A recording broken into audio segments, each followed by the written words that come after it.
In this moment, let us take the time to remember that we are that open channel. If you feel so inclined, go ahead and close your eyes and take a nice deep cleansing breath in, breathing in the love and the light that surrounds you. And as you release the breath, release all that no longer serves you. Any doubt or tension, any stress or anxiety, just let it go for now. Right now, allow yourself to be that channel, to feel the love and light that surrounds you, to be open to all the good in this world that is meant for you. And if you feel so inclined, go ahead and take another nice deep cleansing breath in, breathing in light, breathing in oxygen, breathing in life itself. And as you breathe out, allow your body to just relax in this moment. And allow your mind to be here, now. Universal love enfolds me. Universal wisdom inspires me. Universal spirit enlightens me. Universal power encircles me. I am one, and all is well. As we begin this inner healing process, let me invite you to relax in quiet confidence, opening yourself to the miracle-working higher power.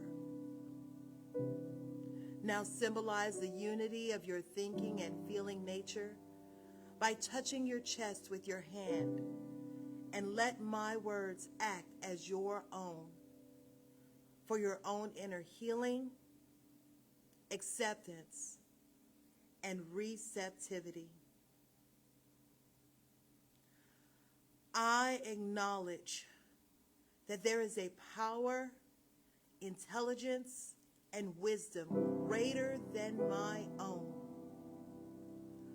I am in the midst of it, and it is in the midst of me, sensitive and responsive to my every thought, word, action, and feeling.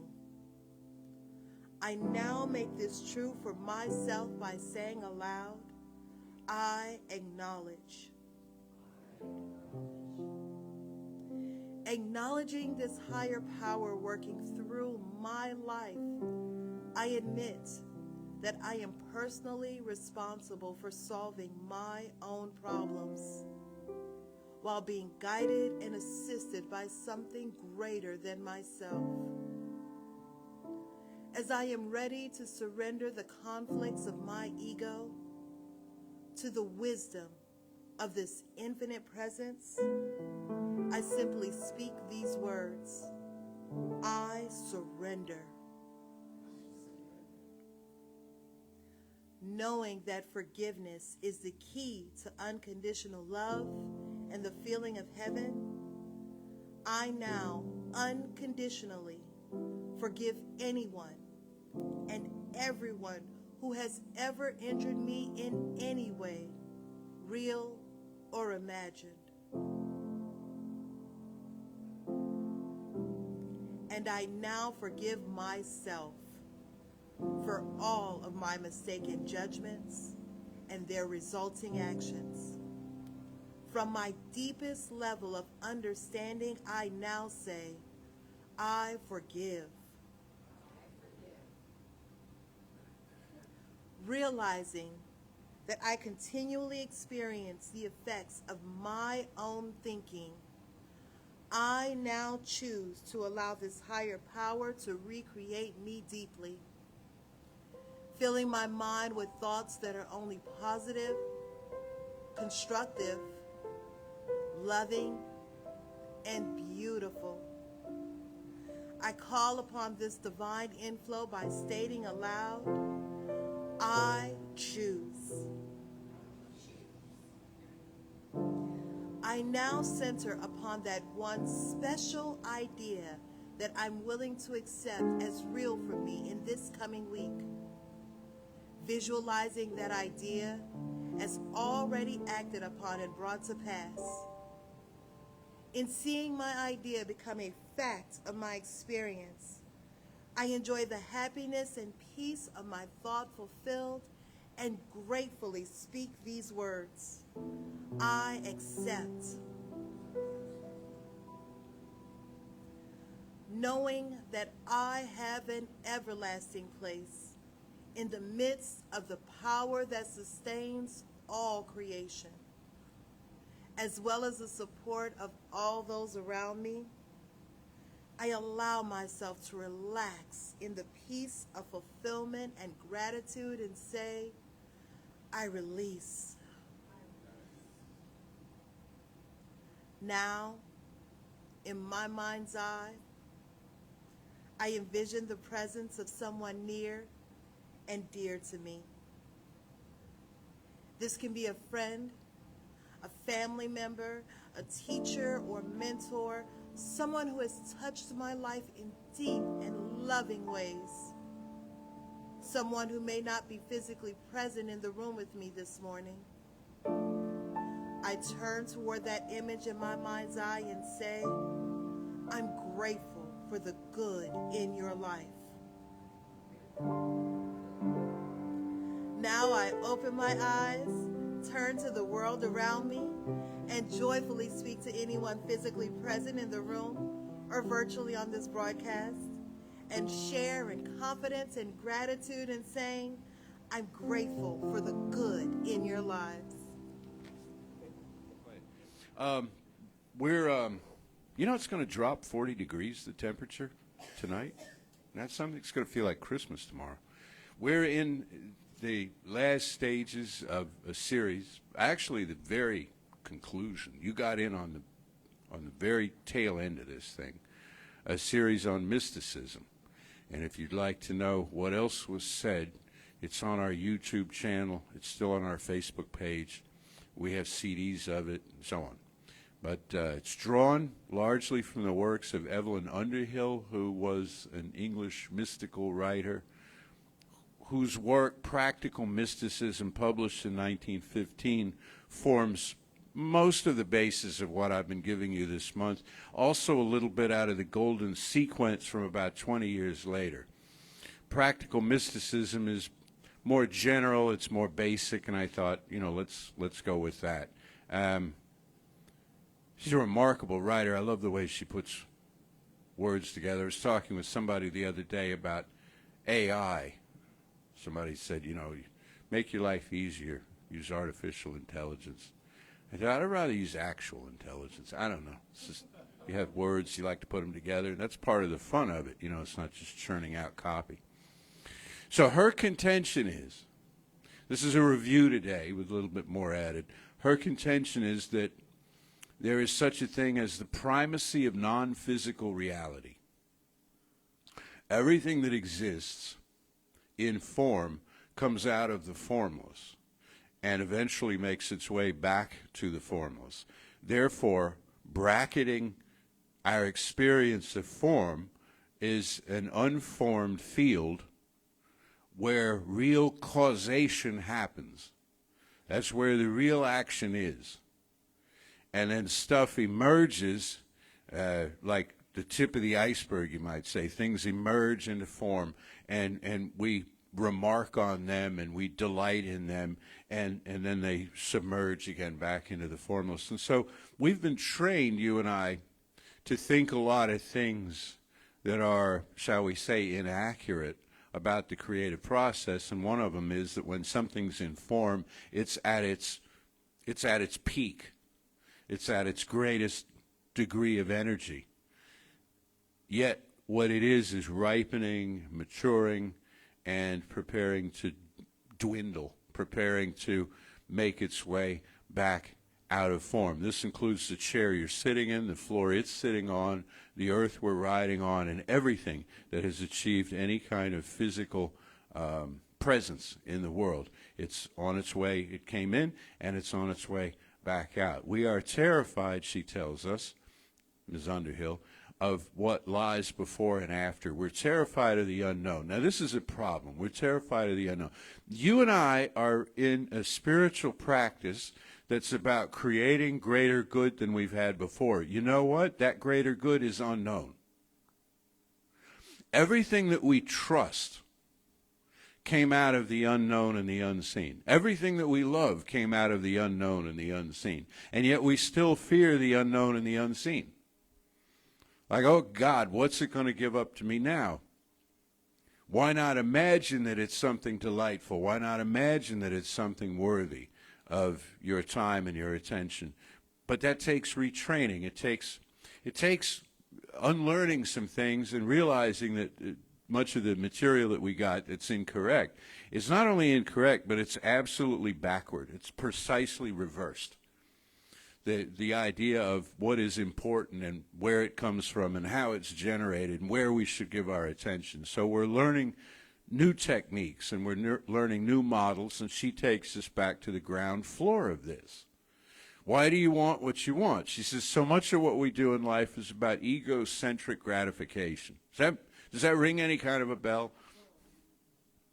And it's funny because she talks a lot about work life, and this is in 1915.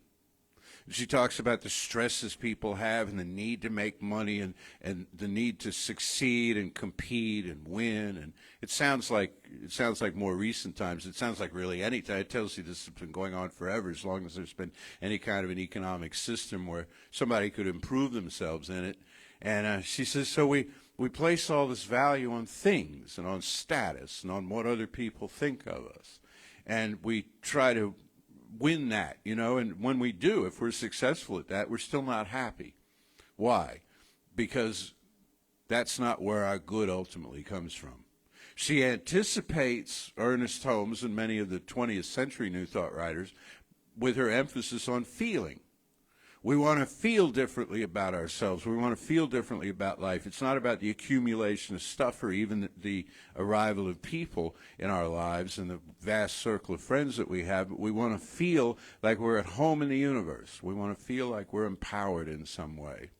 And we want to feel a sense of magic. And you two could have written this talk. You gave the talk basically in that song you just did that's appropriate for today at Samhain and All Hallows and Day of the Dead, is the idea of a mystery and a magic behind things. We want that. I don't care how old we are. I don't care how practiced and sedate and maybe even jaded we are. We want that. We want to feel that as though something is surprising is coming our way when the wind turns from a different direction. So how do we accomplish this? Well, as I say, it's a matter of unlearning some things. It's a matter of unlearning the direction of the creative process, trusting the unseen.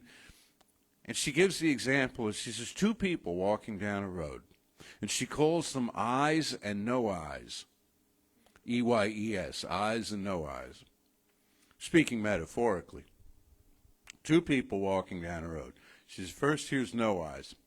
No eyes. And I'll put him in the male because she did. It's just easier. She said, so no eyes, he's walking along, and he's focused on where he's going. And all he sees is the path in front of him. And if it rains, he's concerned about getting wet. What does it mean to him? And if he stumbles, he's concerned about being injured. And he's concerned about who saw him stumble. Now, let me pause there for a moment because I want to tell you a story inside the story that I'm just reminded of as I tell you this.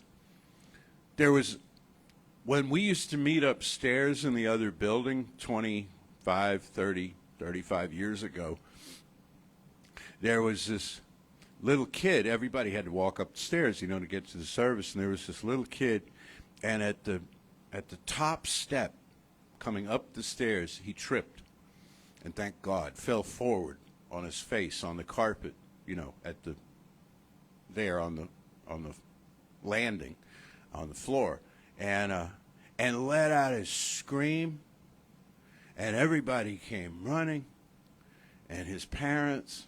I don't remember who the family was. I probably shouldn't say it if I did, but anyway, this kid, and so everybody's just hovering around this kid, and he was fine. He was just startled, like you would be, like you are if you fall down, and everybody gathered around him and picked him up and dusted him off, and he was fine right away. In fact, he seemed really, really happy because of all the positive attention he'd gotten, right? And he was fine. And I watched that, and the takeaway from that was, had that been me or you or anybody else, we would have been mortified. Oh my God, how stupid of me. I feel so embarrassed. No, I'm fine. Leave me alone. When we wanted to scream. And I had a visual for you that I went off and left.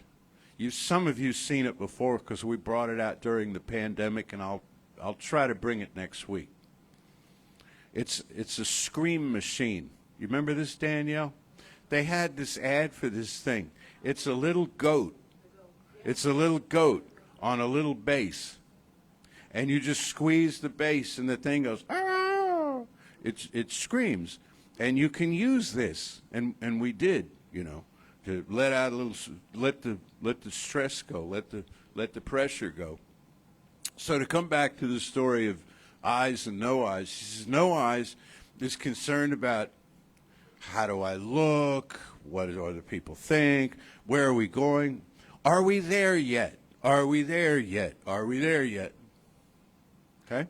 Does not notice, may notice the hedges on either side of the road, but has no interest at all in what might lie on the other side of those hedges. On the other hand, there's eyes, his companion. Eyes notices everything. Looks down at the road and imagines how long has this road been here, what's it made of, who put it here, what other feet, what ancient feet have walked this path before me. What secrets do these hedges hold? What lies on the other side of them? The pastures and the meadows, and the villages and so on. Notices the sky above. Notices the weather not just as a functional thing, but blesses the rain and blesses the sunshine. Takes it all in and is willing to be surprised.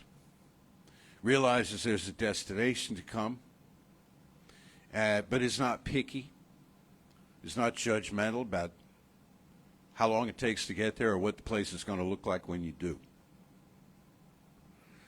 And she says, this is who we long to be. But we've been educated against it because it seems impractical. Seems time-consuming.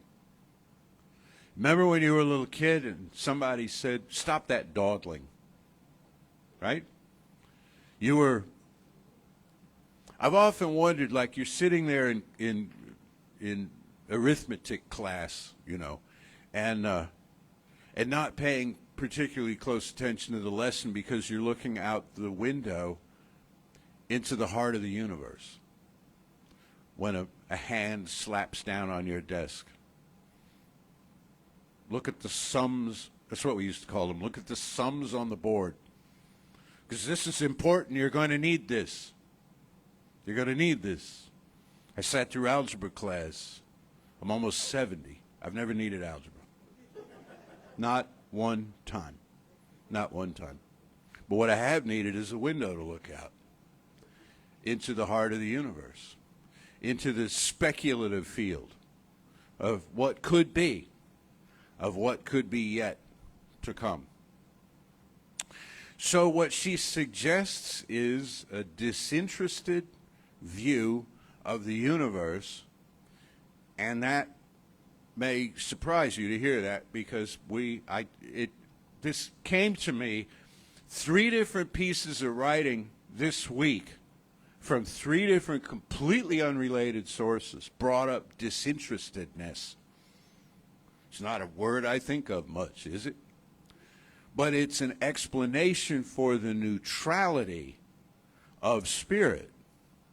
Disinterested is very different from uninterested. Uninterested is what it sounds like. Just uninterested. Bored, wishing you were somewhere else, not paying attention. Disinterested means having no interest in something in the sense of an investment, having no stake in it. Another languaging for it is unconditional. Disinterested love is the way spirit loves. It loves you and me and everybody and everything just the way it is and does not hope for its reform,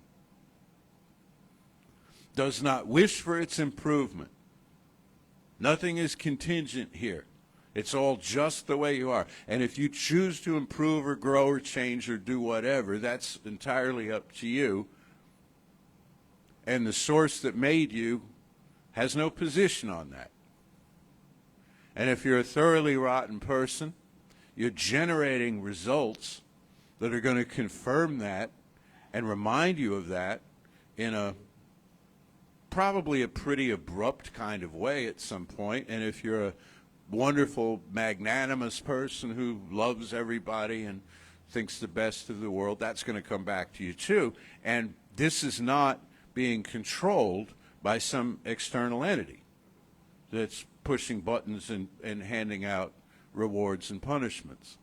So a disinterested view of life is what she suggests for us who think that every outcome hangs on the next transaction, who feel we have to micromanage every last thing for it to work out right. She says, in effect, relax, trust the universe. And we as metaphysicians know that the position that you take in consciousness in advance confirms itself as true in result. If I trust the universe proactively, up front, I give it permission to interact with me in a healthy and wholesome way. If, on the other hand, I wait to trust the universe until it proves itself trustworthy, I'm in for a long wait. If I wait to trust people until I meet a saint, somebody comes, ooh, they come, then even then, 3 feet off the floor, even then they show up in their saintly, and we've had this conversation, you've read this and heard this many times about if Jesus came back, the second coming. If Jesus came back, what would we do? Who would believe it? Come on, especially today, right? Come on, that's AI.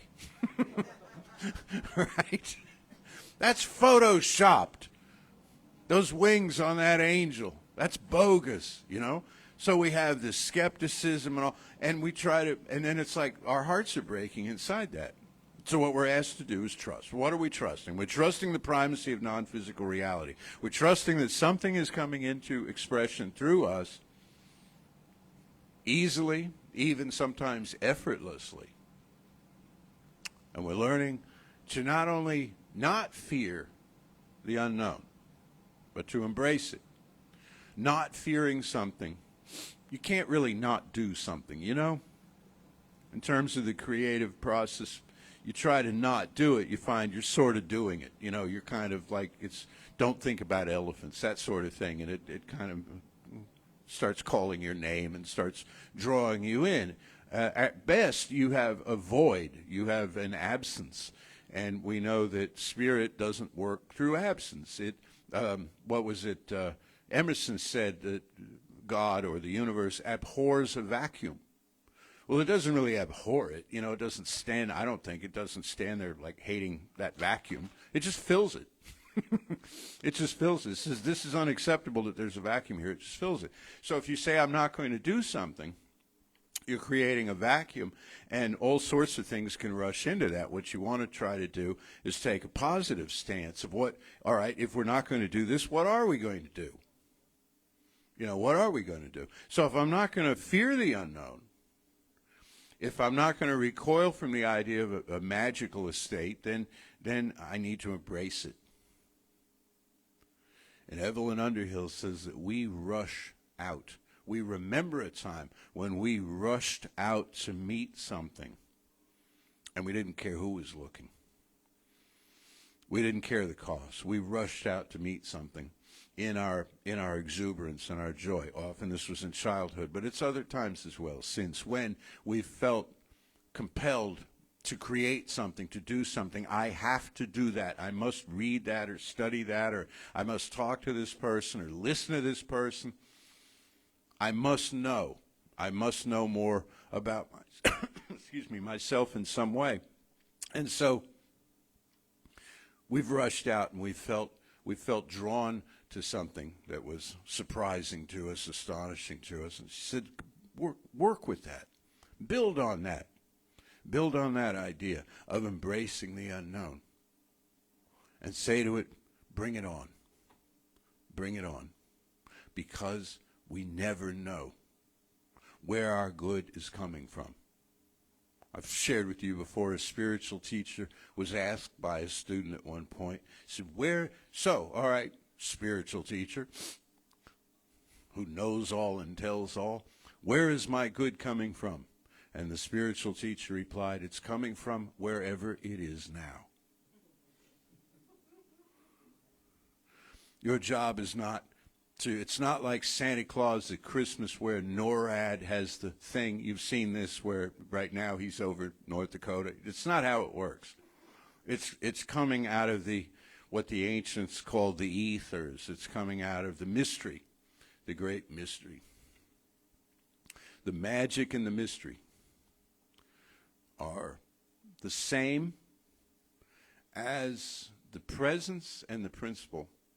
Actually, the principle and the presence that we speak of in science of mind. There's a presence. There's one life, and that life is spirit, and that life is all the life there is. And then there's a principle or a law by which that life manifests, by which it takes shape and comes into form and does what it does. Well, two other words you could use for that, and are used in other spiritual systems, are the mystery, the great mystery, and high magic.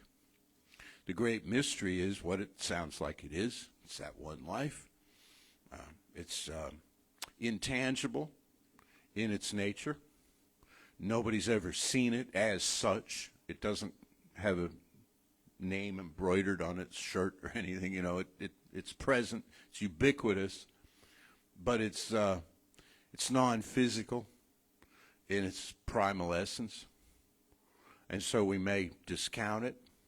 We may disbelieve it, but it has a law. It has a principle, and the principle is magic. Often today spelled with a K, C-K, M-A-G-I-C-K, to distinguish it from stage magic. I stand here looking at a stage, but, from pulling rabbits out of hats and that kind of thing, all of which is wonderful too, and it's not what we're talking about. So how about for this Celtic New Year? How about for this Day of the Dead? How about for this experience, this threshold where we stand now, that we've looked forward to after a long, hot summer in this neck of the woods? How about imagining that some greater good is coming to you, and you are so willing to be surprised? It's nothing you had in mind. It's a context. It's a framing context. Not an object, not a person, not even a relationship. It's a context in which to hold your life as somebody who sees through the veil. Finally, she says, how do you know if you're a mystic? What is mysticism? Mysticism is the belief in and acquaintance with, but even just the belief in, the primacy of non-physical reality. How do you know if you are a mystic? You're doing that is one way. You want to do that is another way. You believe that it's possible is the third way. That's all that's asked. Do you believe that it's possible? Do you believe? When I was a little kid, I used to watch Catherine Kuhlman at night. Anybody else do that? The wonderful, you remember her, the wonderful evangelist? And she was, Christian evangelical teacher. And you can Google her, and she's quite a powerhouse of a person. And she, at the end of her spiel, the end of her, I wasn't really into her theology, but I totally grooved on her as an individual. And she'd sit in this wingback chair, this elderly woman, and at the end of the broadcast, she'd lean forward right into the camera. And you remember what she said? I believe in miracles. And I sat there thinking, dang, I guess I do too.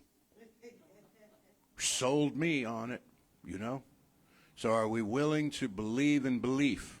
Are we willing to believe in something magical and mysterious and delightful, sweeping us up and carrying us to our essential home within? I think we are. Let's know together, one life, one power, one presence. We've discussed it. We've refined it in our thinking. Now we surrender to it. And there's not a lot to give up beyond opinion, beyond our risk assessments and our cost-benefit analyses, and all the particular stuff we've been trained in to try to figure out the indecipherable reality that surrounds us and indwells us and uplifts us. So what I affirm and know for each one of us is that right now the spirit of magic and delight, joyfulness, is accessible to us. Whatever else we're feeling, if we're in grief, if we're in anger, if we're in astonishment, if we're in boredom, ennui, wherever we are, there's a thread we can pull. There's a door we can open. There's a threshold we can cross. And we know it now. We see it clearly marked.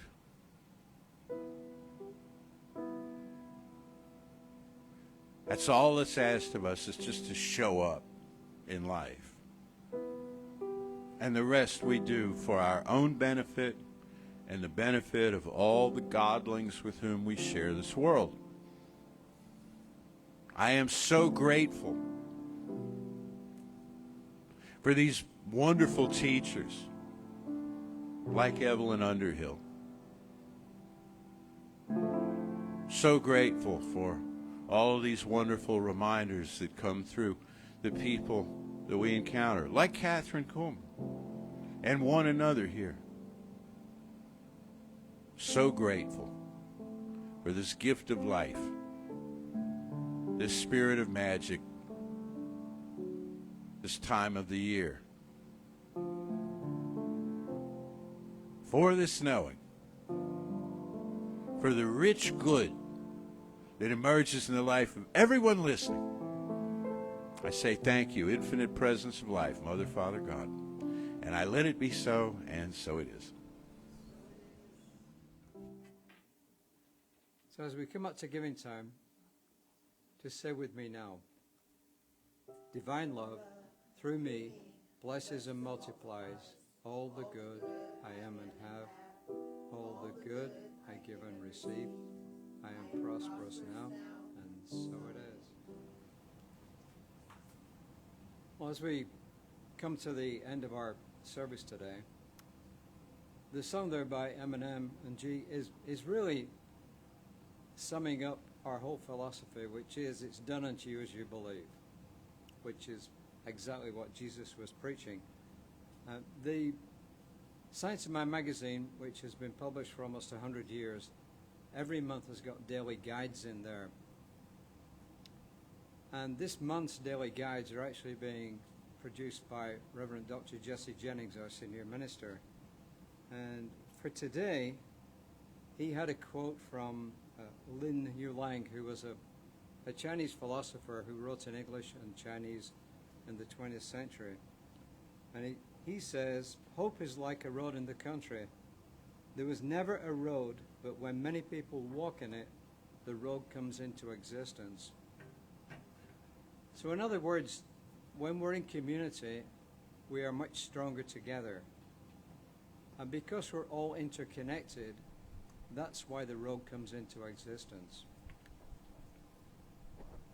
So I just wanted to impress on each and every one of us that we have this power within us that is creative, and that's what Reverend Jesse was talking about this morning.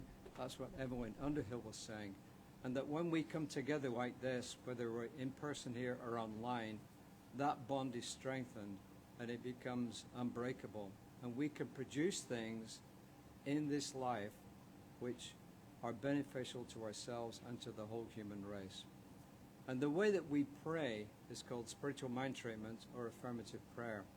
And it means that we claim, that we don't beg, we don't plead, we claim. And it looks something like this, like Reverend Jesse ended his talk with. That there is one life, and that life is all there is. That life is God, that life is spirit. That life is everything that exists, and that life is my life right now. That life is the life of each and every person here. It's the life of each and every person online. It's the life of every person in this whole universe. And in this knowingness, I claim for each and every person here that which is special to each person this week.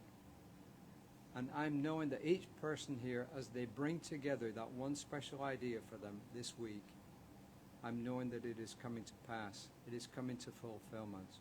And I claim that this is the truth. And I'm grateful for this. I'm grateful for our ministers. I'm grateful for our practitioners. I'm grateful for each and every one of the people who attend Creative Life. I'm grateful for each and every one of you here in person and online. And in this gratitude, I release this word into the divine law, claiming that it is done, and so it is. Say with me now, something wonderful is happening through me. Something wonderful is happening through me. I feel it in my body. I feel it in my body. I feel it in my mind. I feel it in my mind. I feel it in everything I am. I feel it in everything I am. I choose it. I choose it. I trust it. I trust it. I use it. I use it. And I love it. And I love it. So it is. And so it is.